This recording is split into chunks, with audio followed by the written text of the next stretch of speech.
ባለፉት 10-20 ዓመታት በመንግስት ስራ ውስጥ የነበራችሁ ሰዎች በተለይም ቴክኖሎጂ ጋር የሚያያዝ ስራ የምትሰሩ ሰዎች የዛሬውን ቀን እንዴት እንደምታዩት መገመት ያስቸግራል።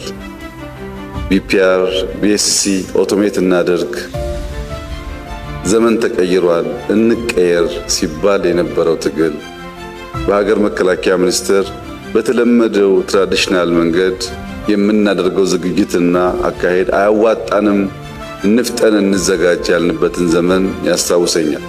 ከዚያ ወጥተን የሲቪል ሰርቪስ የሚባለው የመንግስት ቁልፍ አገልግሎት ሰጪ ተቋም ህዝብን በብዙ መንገድ ያስመረረ ተቀይሮ አሁን ባለበት ሁኔታ ዘመናዊነት ተላብሶ ማየት ለእንደኔ አይነት ሰው የሚሰጠውን ደስታ መገመት ትችላላችሁ።